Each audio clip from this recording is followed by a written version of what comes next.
secret mo? Nag-cheat po ako sa long-time best friend ko na naging partner ko na po. Single mom po ako sa 3 kong anak. Hindi po yun sa partner ko.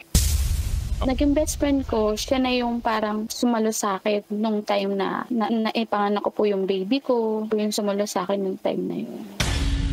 Kasi po tong tao na to, he's almost perfect. Walang bisyo, mabait na anak, mabait na kapatid, mabait na kaibigan. Nasa kanya na lahat po. Nung makilala niya ako, simple lang po ako. Simple lang buhay ko. Masaya na kami mag-iina na nakakapag-merienda kami sa hapon. Nung nagtrabaho ako sa Korea, sa mga customer ko, parang naano ko yung mga bagay na hindi ko nararanasan before. Parang nabulag ako ng mga material na bagay.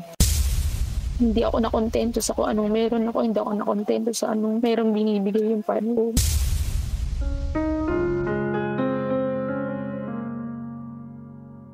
Capacity ko hindi kaya.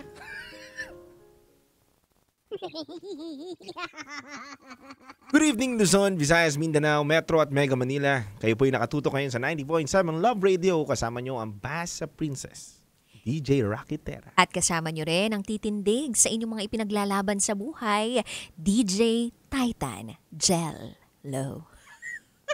Bye! Biniting ko talaga sila ng ganun doon. Ang ganda naman ng bitin mo talaga. Oo.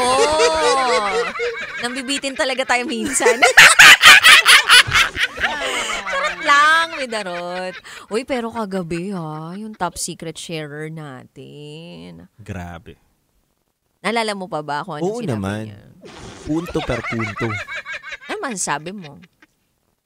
Minsan, kapag hindi tayo nakontento kung ano meron tayo, and ito rin naman yung sinabi ko kahapon, kapag hindi ka nakontento kung ano yung binigay sa'yo, at hindi mo pinagyaman yun, iningatan at minahal, minsan napupunta tayo sa hindi magandang resulta eh. Totoo. Kasi naniniwala ako na kung ang binigay lamang sa'yo ng may kapal ay buto, para patubuin mo na bilang isang puno at magyabong at mamunga na maganda, pag mahalin mo, antayin mo hanggang maging puno. Pero kung ikaw nagnanais ka kagad na makakuha ka ng puno na may bunga na kagad, minsan hindi mo pa alam yung bunga pala yun ay hindi matamis. O hindi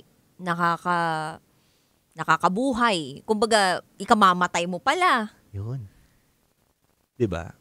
Tsaka yung iba, sinasalanta lang nila o inaabuso lang nila yung punong nakikita nila. Diba? Kumbaga, kung ano lang yung makapagbibigay sa kanila ng komportableng buhay. Yes. Yun, nanakawin nila. Parang ganun yung nagiging dating eh. Inaabuso, nanakawin. Tsaka tumatak sa akin dun sa linya niya na masyado kasi ako naghangad ng malaki. Hindi naman talaga ako ganito eh. Pero yung natikman ko yung ganitong buhay, parang nagustuhan ko na. Ayan. Dapat hindi ganun, kabisyo. Totoo. Huwag kang maging sakim. Yes. Kung nandito ka sa punto ng buhay mo ngayon na nahihirapan ka, at binigyan ka ng pagkakataon na may kapal na marating mo, yung pinakamasarap na buhay, sana wag tayo makalimot na bumalik pa rin tayo sa pinanggalingan natin. Tsaka, yung, yung tapak ang paa sa lupa, Yes. pero tingin sa itaas. Ayan.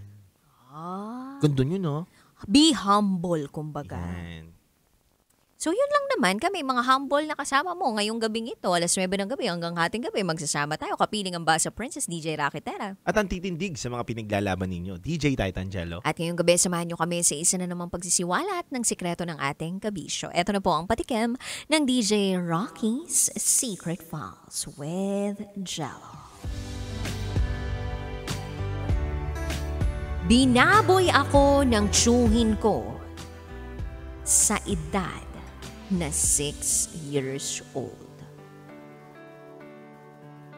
Sakit naman nito, binaboy ng tiyuhin sa edad na 6 years old. Sakit.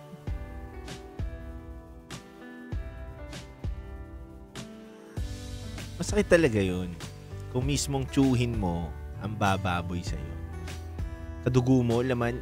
Di ba nga sabi nga daw, yung kadugo mo at kalaman mo dapat na magpoprotekta sa'yo. Oh. Sila ang una dapat matatakbuhan mo. Totoo. Pero sila pala yung mangunguna para babuyin ka pa o pagsamantala. Very bad yun. Well, abangan nyo po yan sa aming pagbabalik kasama ang inyong Basta Princess DJ Raketera. At DJ Titangelo. At kayo yung nakatutok sa 90.7 Love Radio. Kailangan pa bang i-memorize yan? Basic. Up next is DJ Rocky's Secret Files with Jello. J-Rock, halo-halo ang nararamdaman ko. Kinakabahan ako, natatakot ako, gusto kong tumakbo pero hawak niya ang kamay ko. Iba't ibang babae, iba't ibang conversations. Rocky's Secret Files. Your story they never knew existed. Tinuruan niya ako kung paano maging isang mahusay na kabit. Yung puso ko parang sinasaksak sa sobrang sakit. Rocky's Secret Files. With Titangelo. Rocky's Secret Files. Secret Files.